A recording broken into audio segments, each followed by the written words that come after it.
자, 이제 위험물 성상편입니다. 위험물 이해를 위한 기초를 한번 훑어본 다음에 각각 1류부터 6류까지 어떤 커다란 성질, 어떤 특징 그런 것이 있는지 살펴보도록 하겠습니다. 먼저 위험물이라고 그러면은 화재를 먼저 염두에 둬야 됩니다. 화재 위험성이 큰 물질이죠. 그리고 한번 화재가 발생하면은 너무나 급속하게 화재가 전파가 되기 때문에 소화하기 어려운 물질들로 되어 있습니다. 즉 한마디로 말하면 연소가 잘 되는 물질, 가연 물질이라는 거죠. 그리고 연소를 돕는 물질. 이것은 연소라는 반응이 산화 반응이기 때문에 산화 반응을 촉진시켜주는 산화제 종류입니다.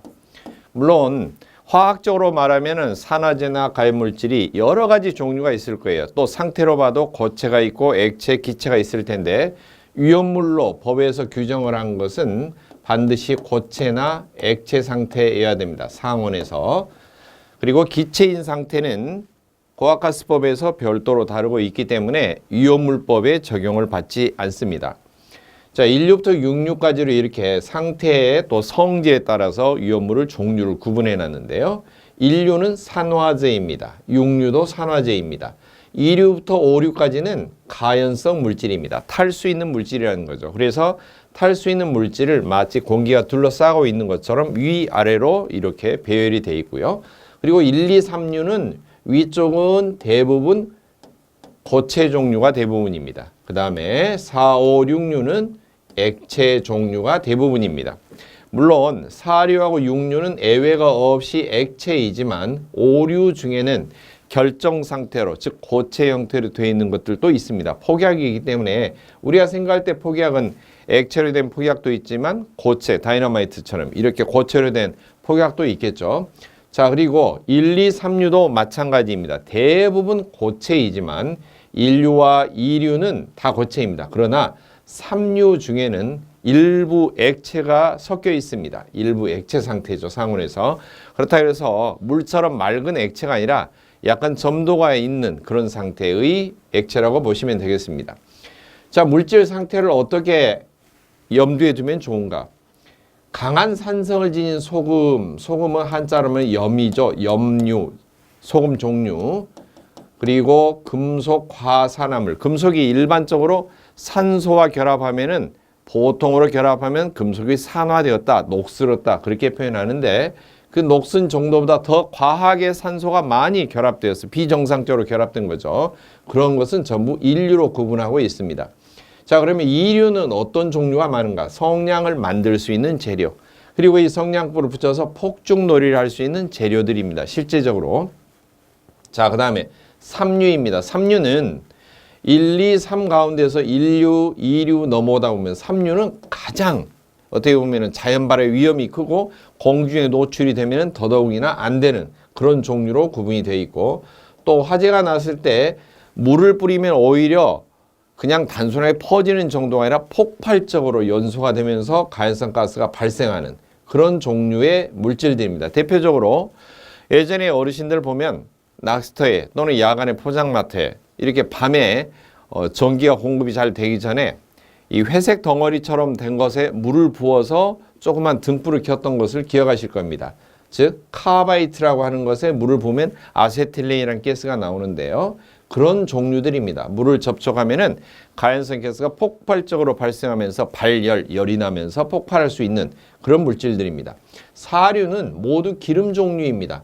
그리고 그 기름의 관능기, 즉 알코올기를 결합한 알코올 종류입니다. 기름 종류이다 보니까 다 탄화수소류, 탄소와 수소가 화학적으로 결합된 유기화합물 종류를 말하죠. 자, 그 다음에 5류는 폭약 종류입니다. 폭약 종류. 그리고 6류는 강한 산성 액체. 우리가 화학적으로 말할 때는 3대 강산, 질산, 황산, 염산 이렇게 말하는데 그것은 보통 산이고 산의 세계에서는 더 강한 산이 있습니다.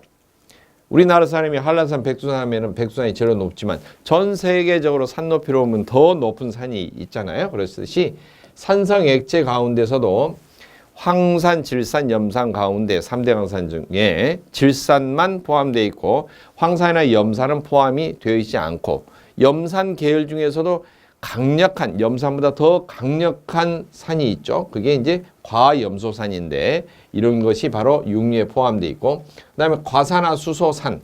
과산화수소산은 화학식을 바로 보시면은 H2O2 이렇게 쓰는데요. 일반적으로 수소와 산소가 결합하면 이렇게 물 H2O죠. 그런데 산소가 과하게 하나 더 붙어 있는 거죠. 그러면 H2O2가 됩니다. 자, 이런 것이 과산화수소산인데 이런 것이 육류에 포함되어 있습니다. 그리고 3대 강산 중에서 대표적인 질산 HNO3. 일단은 이 세 가지 종류는 외우기가 쉽죠. 육류를 제일 공부하기들 쉽다고들 그래요. 수험생들 보면은. 그리고 이제 이 위에 7쪽이 할로겐족이라고 그러는데 할로겐족끼리의 결합, 할로겐 간 화합물 그렇게 부릅니다. 자, 이처럼 1류부터 6류까지의 커다란 특징을 먼저 살펴보시고 종류가 이런 종류다. 머릿속에 염두에 두어서 이게 떠나지 않아야 돼요. 자, 그리고 기본 특징 하나씩 보겠습니다. 1류는 소금 종류가 많다. 자, 고체 상태이죠. 소금이 집에 사용하는 소금이 고체 아닙니까? 색깔 한번 보세요. 하얀 가루처럼 되어 있는 분말 상태이거나 또는 반투명하거나 투명한 작은 알갱이처럼 되어 있는 결정 상태입니다. 대부분 다 이런 상태이고 여기에서 알아두실 것은 흰색이나 투명한 결정이 대부분이기 때문에 특별히 애외사항 몇 가지로 지정된 걸 빼놓고는 전부 다 이런 특징을 지닌다는 것입니다. 따라서 애외사항을 외우시고 나머지는 다 똑같다. 그렇게 공부를 하시는 게 훨씬 수월합니다. 그리고 불연성입니다. 산화제는 스스로 타지를 않죠. 탈 수 있는 가연성 물질을 연소를 도와주는 역할을 합니다. 부채질하는 역할이죠. 자기는 타지 않습니다. 자, 그러면 2류는 무엇일까? 성냥 재료로 사용하는 게 뭘까? 성냥, 고체로 되어 있죠. 액체 성냥 없지 않습니까? 상태는 고체인데 황, 그리고 인, 황과 인을 결합시켜 놓은 황화린. 황과 인이 화학적으로 결합되어 있다. 그래서 황화린이라고 합니다. 그 다음에 폭죽 재료는 금속 가루 종류인데요. 물론 법에서는 뭐 철분, 마그네슘, 뭐 기타 금속분 이런 식으로 되어 있는데 금속은 연소가 될 때 연소시 독특한 색깔을 냅니다. 금속은 연소시 독특한 색깔을 냅니다. 이제 이걸 보통 불꽃 반응 그렇게 이야기하는데 정해진 금속만의 독특한 색깔 때문에 밤하늘에 어두울 때 그것을 공기 중에 금속 가루를 연소를 시키면, 즉 공기 중에 산화를 시키면은 독특한 색깔들이 아름답게 보이죠. 그게 폭죽 재료에 쓰이는 것들이십니다. 불꽃놀이 하는 재료들이죠. 그 다음에 삼류입니다. 삼류는 공기 중에 노출을 시켜 놓으면은 저절로 불이 일어나는, 발화가 되는 그런 물질들입니다. 대체적으로 백린 또는 이게 같은 말로 황린이라고 하는데요. 그리고 알칼리 금속 종류, 특별히 칼륨, 나트륨, 리튬 이런 것을 어떻게 알 수가 있느냐? 지금 막 외우기가 사실 어렵죠. 근데 화학을 공부하신 분들은 알칼리 금속 그러면 1, 2, 3, 4, 5족부터 8족까지 8족은 0족인데요. 분단에 안 든 것 보면은 1분단 수, 리, 나, 칼 쭉 해서 밑에 루세프 해서 외웠죠? 자, 이 중에서 수소는 금속이 아니니까 제외하고 리튬, 나트륨, 칼륨 이것을 일족을 알칼리 금속이라고 하는데 이런 것은 공기 중에 노출이 되면은 산화가 되면서 그 발열에 의해서 발화가 됩니다. 자, 여기 말하는 것이 바로 알칼리 금속은 이걸 뜻합니다. 그 다음에 이족은 같은 금속인데 알칼리자가 붙어 있기는 하지만 알칼리 토금속 그렇게 별명을 붙였습니다. 토금속이란 뜻은 흑토, 흙 속에 많이 기본적으로 들어있는 그런 성분이다 해서 토금속 그렇게 말하는데요. 이쪽은 배, 마, 칼슘, 마그네슘, 칼슘 이런 것들이 있죠. 그리고 벨륨이 있습니다. 이런 것들은 마그네슘이다? 그럼 벌써 알칼리 토금속으로 넘어가면은 이류에 포함이 됩니다. 여기에 있는 금속 분말 이런 것이 바로 리튬, 나트륨, 칼륨 이런 식으로 3류에 지정된 것 이외의 알칼리 금속이라든지 또는 알칼리 토금속 이족들은 덩어리 상태에서는 공기 중에서 그다지 막 발화를 한다든지 그런 위험은 없지만 가루로 되어 있을 때는 매우 위험합니다. 그래서 특별히 금속 분말 이렇게 지정이 되어 있어요. 그 다음 카바이트 종류처럼 물을 접촉하면은 가연성 가스가 발생하는 물질들인데, 가연성 가스가 아주 여러 가지 종류가 나옵니다. 수소도 나오고 메탄도 나오고 또는 뭐 프로판, 부탄 이런 것들도 나올 수가 있고 아세틸렌 종류가 나올 수도 있고 여러 가지 종류가 나오는데, 각각 물질들이 몇 가지 있습니다. 그런 것들은 물기를 접촉하면 안 된다. 이 뜻이 무엇일까요? 나중에 소화 방법까지 연관이 돼야 됩니다. 물론 보관하고 저장할 때도 습기나 물을 절대 접촉하면 안 돼요. 접촉하면 안 되죠. 그리고 또한 화재가 발생했을 때도 역시 절대 물을 뿌리면 안 됩니다. 물을 뿌리면 오히려 터져버립니다. 자, 그 다음에 사료는 기름 종류, 알코올 종류 그랬는데요. 기름 종류는 탄화수소류, 유효화물 종류이고요. 이 중에서 인화점에 따라서 특수 인화물, 그리고 일반 석유류, 1, 2, 3, 4, 석유류도 종류를 나누었습니다. 세세하게. 그리고 동식물에서 짜낸 기름, 동식물 기름. 그리고 이런 탄화수소류에 알코올기를 붙인 거, 즉 탄소, 수소 이렇게 되어 있으면 끝에 OH 이렇게 알코올기를 붙여놓은 물질들, 이게 알코올이죠. 모든 알코올이 다 해당되는 건 아니고 법적으로 알코올 중에서 도수가 높은 것, 즉 퍼센트 순도가 높은 것, 그리고 그 중에서 몇 가지 종류 이렇게 크게 지정을 해놨습니다. 자, 그 다음에 오류는 폭약 종류인데요. 폭약 종류는 대체적으로 어떻게 만드는가? 이 사료를 응용해서 오류를 만듭니다. 즉 기름 종류에 대체적으로 폭약을 만들 때 보면 산소를 과도하게 결합을 미리 시켜요. 기름을 과산화물로 만드는 거죠. 그래서 사료 위험물에 산소를 과하게 결합시킨 과산화물이 돼 있거나, 또는 사료 위험물에 질소 관련 관능기, 질소가 붙어있는 관능기, 그게 뭐가 있을까요? NO2, 니트로기, NO, 니트로소기 이런 것 등등, 자고로 질소가 붙어있는 관능기가 결합되어 있는 사료 위험물 종류, 그러면은 대체적으로 폭발 성질을 지니게 됩니다. 질소하고 산소는 서로 사실 앙숙관계인데요. 모든 원소가 다른 전자를 빼앗아서, 다른 원소의 최외곽 전자를 빼앗아서 팔각형 모양을 갖추면서 분자가 되려고 하는 성질이 있어요. 그게 파루설이라고 그러는데, 뺏어먹는 것을 어떻게 하느냐? 힘이 세야지 뺏어먹죠. 그런데 힘이 약하면은 털리게 되죠. 빼앗아 먹는 힘이 센 순서가 폰, 염부, 탄황요수 이렇게 해서 위험물 기초화학 설명편을 참조하시기 바랍니다. 폰, 염부, 불소, 산소, 질소예요. 그리고 염은 염소, 부는 브롬. 이런 순서로 되어 있는데요. 불소는 범접 불가입니다. 범접 불가. 우주 최강이라고 그랬죠. 그 다음에 산소, 질소는 사실 거의 차이가 잘 나지 않습니다. 질소가 산소를 싫어라고 그래요. 자기보다 약간 앞서 있어서 싫어라고 그럽니다. 산소도 껄쩍지근해요. 질소가 달라붙으면. 그래서 질소와 산소가 어거지로 결합되어 있다.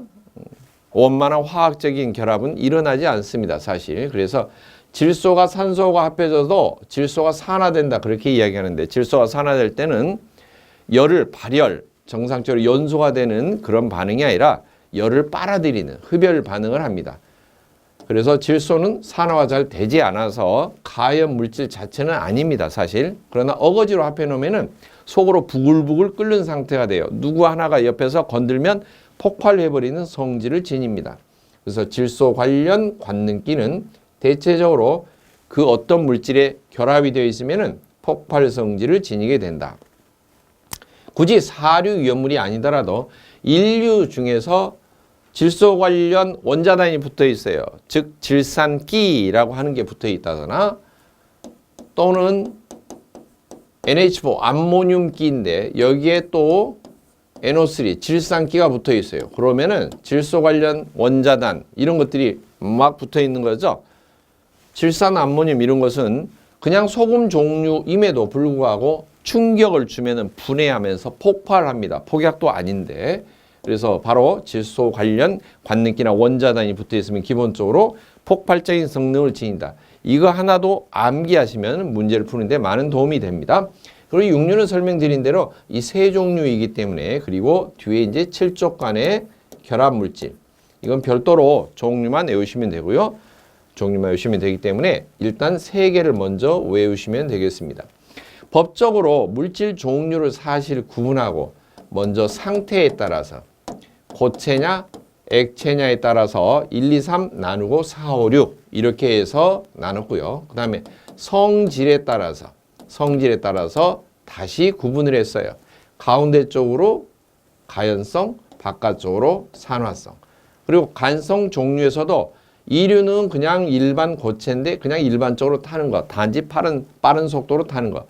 삼류는 타더라도 비정상적으로 탄다고 볼 수가 있죠. 불씨를 대지도 않았는데 저절로 불이 붙는 자연 발화라든지, 또는 대체적으로 타는 것들은 물을 뿌리면 꺼지는데 물을 뿌리면 오히려 터져버리는 거. 이런 종류. 아주 인간 말종 같은 그런 것은 1류, 2류도 아니고 3류로 이렇게 구분을 해 놓은 것이죠. 그 다음에 마찬가지입니다. 밑에 4류도 4류는 그냥 잘 타는 거죠. 기름 종류니까. 그런데 5류는 어때요?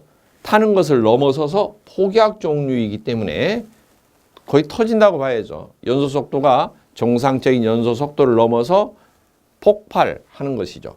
그리고 심지어는 음속을 돌파해서 폭괭에 도달할 수 있는 것들, 그런 것은 바로 오류 위험물로 구별이 되어 있습니다. 자, 그러면 위험물이 지닌 화재 위험성이 왜 위험한가 또 보죠. 대체적으로 낮은 온도인데도 인화 쉽게 불이 붙고, 심지어는 공기 중에서 자연 발화하는 물질들도 많다는 거죠. 그런 것들은 다 3류로 구분이 되어 있습니다. 두 번째, 연소 속도가 너무 빨라서 폭발에 금방 이르게 되고 심지어 폭격까지 가는, 음속을 돌파하는 그런 물질들은 전부 5류로 구분이 되어 있습니다. 그래서 화재 발생 시 조금만 지체해도 금방 폭발해 버리는, 그리고 실질적으로 화재 진압반이 현장에 도착하기 전에 이미 다 폭발해 버릴 수 있는 아주 위험한 상황이 될 수가 있죠. 그 다음에 세 번째, 다른 물질의 연소를 도와줍니다. 불타는데 염장질하고 구경 정도만 하는 게 아니라 가서 부채질하는 거죠. 그리고 다른 물질을 오히려 발화시키는 것들, 접촉하고 있으면, 가열물질과 접촉하고 있으면은 열을 발생하면서 가열물질을 찔벅찔벅 건들러서 불을 붙이는, 그런 물질들이죠. 즉 1류와 6류로 이렇게 돼 있죠. 산화제 종류입니다. 네 번째, 연소 시에 소화가 좀 곤란해요. 독특한 방법으로, 적합한 방법으로만, 지정해진 방법으로만 소화를 해야 됩니다. 어떨 때는 물을 뿌리고, 어떨 때는 안 뿌리고, 어떨 때는 또 거품을 사용하고, 어떨 때는 모래로 덮어야 되고, 이런 것들 때문에 시험 문제 내기가 좋죠. 각각 물질마다 조금씩 뉘앙스가 다르고 차이점이 있기 때문에. 그래서 물질 하나하나마다 일일이 위험물질 명칭이 등장할 때마다 따로따로 외운다는 것은 사실 대단히 수고스러운 일입니다. 먼저 큰 덩어리를 머릿속에 넣고 그 덩어리 내에서 문제 지문 가운데 답을 찾는 방법을 개발을 해야 됩니다. 1, 2, 3, 4번 중에서 정답에 가까운 것은 일반적으로 한두 개 정도 꼭 걸려 있습니다. 네 가지 지문을 모두 이해한다고 해서 정답이 찾아지는 게 아니에요. 네 가지 정도의 모든 지문을 60문제 나온다, 80문제, 100문제 나온다. 그러면은 1, 2, 3, 4번의 지문을 전부 다 이해하고 백과사전처럼 공부를 해서 답을 찾는 게 아니라는 거죠. 대체적으로 류별로 공통적인 성질, 공통적인 저장 방법, 그리고 화재가 발생했을 때 공통적으로 불을 끌 수 있는 방법, 이것을 먼저 반드시 머릿속에 새겨야 합니다. 그리고 이것 이외에 그 류에 속해 있지만 공통적인 방법에 속하지 않는 예외적인 것들이 몇 가지씩 등장해요. 그 예외적인 것들을 상황을 몇 개만 플러스해서 알파로 공부를 해서 외워야 됩니다. 물질 하나하나 등장할 때마다 따로따로 다 외우는 게 아니고 몇 류 그러면 통째로, 몇 류 그러면 통째로. 그렇다면 여기에서 필요한 공부 방법이 뭘까요? 물질명이 나왔을 때 도대체 이게 몇 류에 속하는지 구분할 줄 알아야 된다는 거죠. 첫째가 몇 류인지, 이게 몇 류인지 구별을 한다는 것이 아주 중요합니다. 류별로 구별이 되면 두 번째 작업이 뭐냐? 공통적인 성질이나 공통적인 저장 방법, 공통적인 소화 방법을 먼저 떠올려야 됩니다.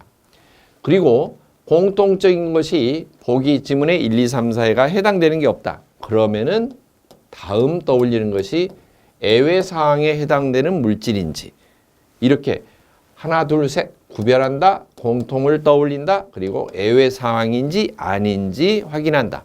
이렇게 공부를 하면은 거의 대부분 합격선에 도달합니다. 자, 또 한번 살펴보겠습니다. 인류는 산화성, 가연성 물질을 산화시키는 그런 물질이고 상온에서 고체 상태입니다. 그럼 주된 소화 방법이 뭘까? 불을 끄는 게 물을 뿌리는 것입니다. 주수 소화는 물을 뿌리는 건데요.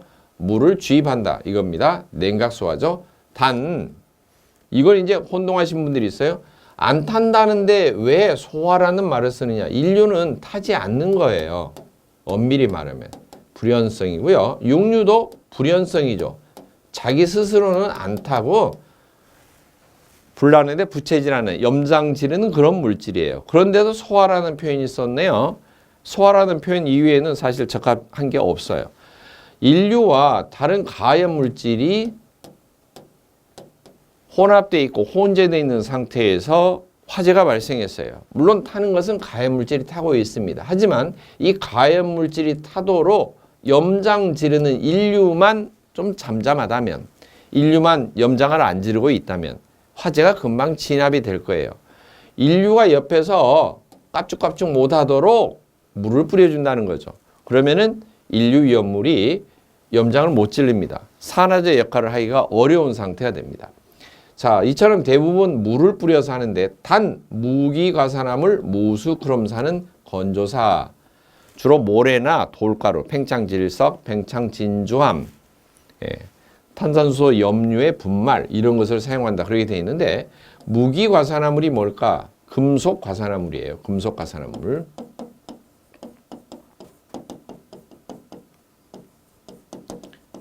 금속과산화물이기 때문에 뭐 리튬, 칼륨, 뭐 나트륨, 뭐 마그네슘 등등 많이 있는데, 이런 것이 산화가 되면은 산소와 결합되면 어떻게 될까? 리, 칼, 라 이런 것은 수리, 나칼에서 1족이죠. 산소는 6족이잖아요. 육산황. 그래서 산소가 세죠. 세다. 여기는 약하다. 세다, 약하다는 센 쪽이 전자를 빼앗는 거죠. 6쪽에 있는 산소가 전자를 빼앗을 때는 무조건 다 뺏는 게 아니고 팔각형 채우기 위해서 뺏는다 그랬죠. 화학에서 2개씩 뺏는 거죠.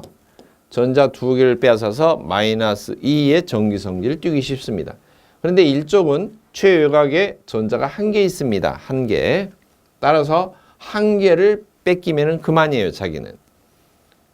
그런데 산소가 2개씩 달라고 그래요. 그러면은 리튬이나 칼륨이나 나트륨이 한 마리 달라붙어서는 산소의 요구 조건을 충족시키기 어렵습니다. 따라서 이런 것들이 2마리씩 와야 되는데, 리튬이 와도 2마리, 칼륨이 와도, 나트륨이 와도 2마리, 그리고 산소가 1마리, 이렇게 결합이 됩니다. 이런 것은 그냥 리튬, 나트륨, 칼륨이 산화되었다, 녹슬었다, 이렇게 이야기를 하고요.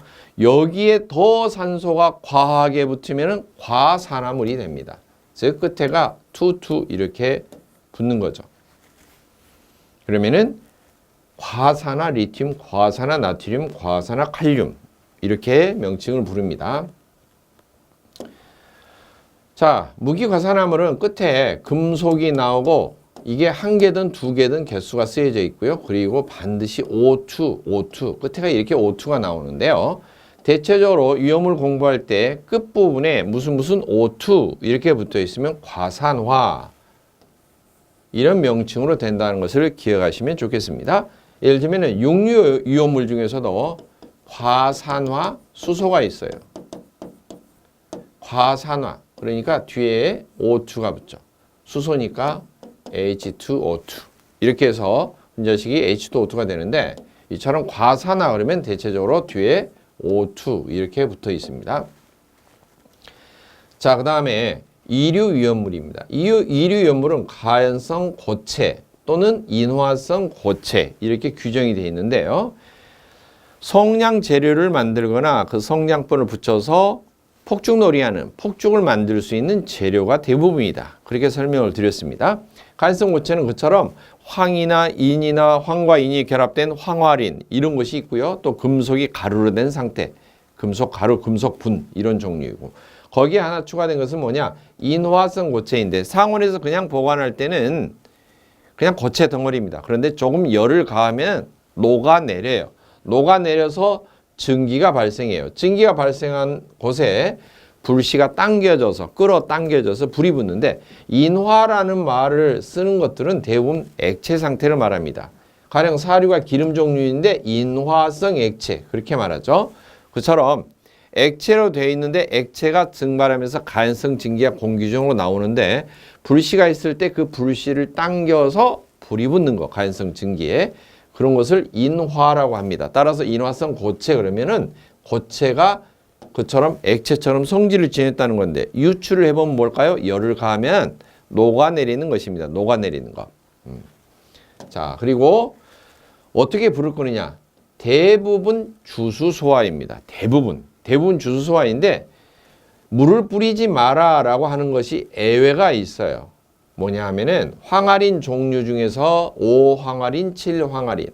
황화린이 대표적으로 3, 5, 7이 있는데요. 3황화린, 5황화린, 7황화린이 있는데 그 중에 5황화린, 7황화린은 물을 뿌리면 안 된다. 그리고 금속가루로 구분된 것은 물 뿌리면 안 돼요. 이 세 종류는 팽창질석, 팽창진주암. 물론 건조사는 만능이기 때문에 건조사는 어느 곳에나 포함됩니다. 돌가루로 덮는다는 거죠. 건조사라는 것은 건조해서 죽었다 그런 뜻이 아니고요. 건조한 모래다. 마른 모래예요. 건조사가 한자로 표현한 것이고 우리나라 말로는 마른 모래 이렇게 말하죠. 마른 모래를 뿌려서 덮어서 소화를 합니다. 그 다음 삼류위험물입니다. 삼류위험물은 자연발화성 물질 공기 중에 노출하면 발열이 되면서 저절로 불이 붙을 수 있는 것. 자연발화이기 때문에 불씨를 굳이 라이터 불을 갖다 대지 않아도 공기 중에서 저절로 불이 일어날 수 있는 거죠. 두 번째, 금수성 물질인데 금수성이 뭐냐? 금지한다. 금은 금지한다. 이런 소리고요. 수는 물이죠. 따라서 물을 금지한다. 물기 접촉을 금지한다. 라고 하는 거예요. 물기이기 때문에 진짜 액체 상태인 물뿐만 아니라 습기까지도 주의를 해야 되는 것입니다. 습기도 금지입니다. 이런 종류는 물 아예 못 뿌리기 때문에 물 자체가 안 되는 거죠. 그래서 마른 모래, 팽창질석, 팽창진주암, 돌가루를 사용한다는 것이고 또 공기와 접촉해도 안 됩니다. 물에 습기가 접촉하면 안 됩니다. 공기 중에는 사람 눈에 보이지는 않지만 우리가 호흡을 하는 공기 중에는 습기가 반드시 포함되어 있죠. 그래서 공기도 안 된다, 물기도 안 된다. 그래서 대부분 이 자연발화성 물질 같은 경우는 동시에 금수성의 성질을 대부분 지니고 있는데 즉 황린 하나만 빼놓고 다 물기를 접촉하면 안 되고 공기 접촉하면 안 되고 두 가지 동시에 충족을 해야 되기 때문에 특별히 기름 종류 속에 저장을 따로 합니다. 그런 것은 이제 보호액체라고 합니다. 보호액. 그 다음에 사료입니다. 사료는 인화성 액체로 규정이 되어 있습니다. 인화성 액체는 한마디로 기름이죠. 기름 쉽게 상온에서도 불을 당기면 불이 붙을 수 있고 또는 열을 가하나 그러면 쉽게 가연성 증기가 나올 수 있는 것들 그런 기름 종류이고 그리고 알코올 종류가 포함되어 있습니다. 이런 것은 어떻게 할까? 물을 절대 뿌리면 안 되는데 소화 방법에가 물 뿌리는 게 하나도 없죠. 왜 그럴까? 사료는 기름 종류라서 물을 뿌리면은 물 위에 기름이 둥둥 뜨게 됩니다. 그러면 물이 낮은 곳으로 흘러가면 같이 기름이 따라가면서 불이 이동을 해요. 즉, 불 붙는 면, 화재면이 계속 퍼지게 됩니다. 화재면의 확대가 일어나기 때문에 물을 뿌리면 안 되고 대신에 기름의 표면을 뭔가를 덮어서 공기를 차단해야 돼요. 그런데 만능 소화기라고 해서 건조사를 뿌리면 어떻게 될까? 기름이 액체이니까 모래를 뿌리면 밑으로 쏙쏙 가라앉아 버리죠.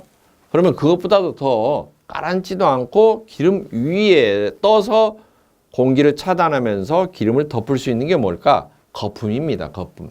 포말이란 말은 거품이고요. 거품. 거품으로 덮어서 질식 소화, 즉 공기를 차단하는 방법이 질식 소화이죠. 그러나 사류 위험물 가운데서 알코올 종류처럼 물에 잘 섞이는 것은 어떻게 될까? 이렇게 기름 표면이 있으면 불이 붙었다. 그러면은 거품을 뿌리면, 거품을 자세히 보면은 이런 작은 거품 알갱이들이 있는데 이 속에는 공기 또는 CO2, 탄산가스가 들어있지만 이 겉면 둘러싸고 있는 것은 사실 물입니다.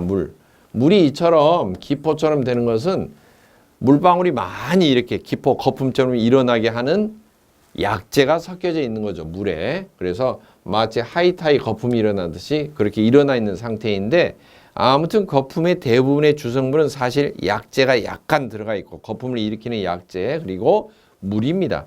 그래서 알코올 화재 같은 경우는 거품을 뿌려 놓으면은 그 거품의 물기만 밑으로 쏙쏙 알코올에 흡수가 되어서 한마디로 말해서 거품이 사라져 버립니다.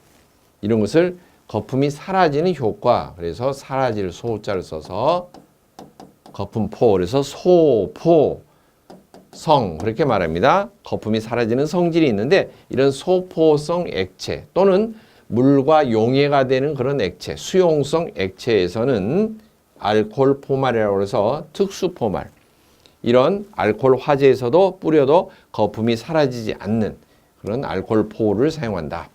그 다음에 오류 위험물인데요. 오류 위험물은 규정이 되기를 자기 반응성 물질, 그렇게 규정이 되어 있습니다. 자기 반응성 물질은 질식을 시키려고 공기를 차단해도, 공기를 차단하는 목적은 공기 중에 산소가 포함되어 있기 때문에 화재가 일어나는 현장에 공기를 차단하면은 이게 연소가 안 되는 거죠, 대부분. 그러나 산소를 외부 공기를 차단해도 계속 불이 안 꺼지네요. 왜 그럴까? 알고 보니까 가연물 플러스 내부에, 분자 내부의 덩어리에 산소 공급원이 같이 결합되어 있는 형태예요.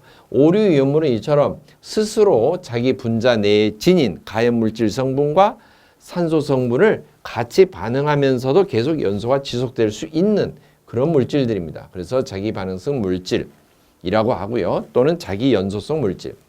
이런 것은 공기를 아무리 차단을 해봤자 전혀 효과가 없어요. 공기 차단해도 내부에 또 공기 성분을 대신하는, 즉 산소를 공급할 수 있는 성분이 결합되어 있기 때문에. 그렇다면 어떻게 해야 될까?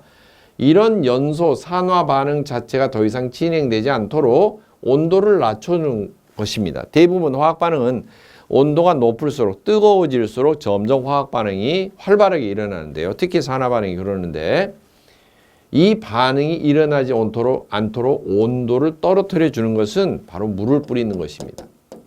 물을 뿌리면은 여기에서 가연성 가스가 나오는 것도 아니고, 또 물 위에 이게 둥둥 떠서 돌아다니는 것도 아니고, 한마디로 수류탄 터지고 폭약 터지고 다이나마이트 터지면은 사람이 있는 공기 중에서 바로 정면에서 터지는 것보다 그냥 물 속에 던져서 물 속에서 수중에서 터지면은 어때요? 별로 연쇄 폭발이 일어나지도 않고 폭발력이 작아지죠. 한마디로 이런 화재일 때는 물을 대량으로 주수소합니다. 그냥 단순하게 조금 뿌리고 마는 게 아니라 집에서 일반 화재일 때 뭐 세수대로 물 뿌리는 정도가 아니라 대량으로 주수소화를 해서 완전히 냉각을 신속하게 시킨다. 그 다음 육류위험물인데, 육류위험물은 산화성 액체로 구분되어 있어요. 산화성 액체. 강력한 산성 액체입니다. 과염소산, 과산화수소산, 질산 이런 것이 기본적으로 포함되어 있는데, 소량일 때는 물을 뿌려서 희석을 시킵니다. 물을 뿌리면은 점점점 연해지기 때문에 약해집니다. 그리고 누설이 되면은 만지거나 피부 접촉하면은 안 되고요. 화상 입은 것처럼 피부가 손상을 입습니다. 그래서 모래로 흡수를 시키거나 건조사 또는 중화제를 뿌려서 중화를 시킵니다. 대량일 때는 어떻게 될까? 주변에 이런 것이 대량으로 저장되어 있는데 열을 받아서 막 끌어오르면서 주변의 화재를, 즉 산화성 성질을 발휘하고 있어요. 그럴 때는 첫째가 물론 대피죠. 대피. 그럼에도 불구하고 아무튼 육류는 주수하는 것이 기본적인 방법이다. 그렇게 생각하시면 되겠습니다.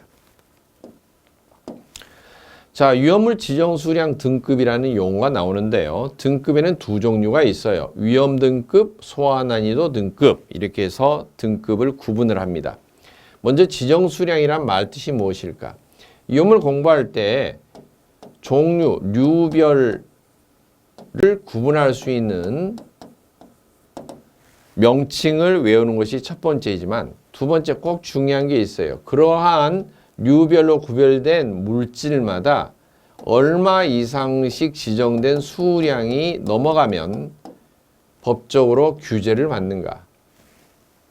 저장, 운반, 제조, 취급, 사용할 때 법적으로 규제를 받는가? 뭐뭐 주의하라, 뭐뭐 관리자 선임해라 등등 여러 가지 규제를 받는가? 그 규제를 받는 수량이 지정 수량이라고 합니다. 그러면 지정 수량 이내일 때는 어떨까? 지자체의 조례나 규칙에 의합니다. 자, 지정 수량은 위험물의 형태나 사용 빈도 그리고 양적인 얼마만큼 몽땅이 있으면 위험한가 이런 양적인 위험성을 고려해서 수량을 지정을 해놨고요. 법적으로 규제를 받는 수량의 기초라고 할 수가 있습니다. 두 번째 위험 등급입니다. 위험물을 저장하고 운반, 수납할 때 위험 등급을 별도로 구분해서 관리를 하는데요. 등급에 따라서 1등급, 2등급, 3등급 이렇게 구분을 해놨습니다. 그 다음 세 번째 소화 난이도 등급인데 제조소 등의 규모에 따라서 구분을 합니다. 규모에 따라서 이것은 위험물의 구분이 아니라 제조소 등의 종류나 규모에 따라서 구분을 해놨고 거기에 설치하는 소화설비 설치 기준으로 삼는 것이 소화 난이도 등급이다. 그렇게 이야기합니다.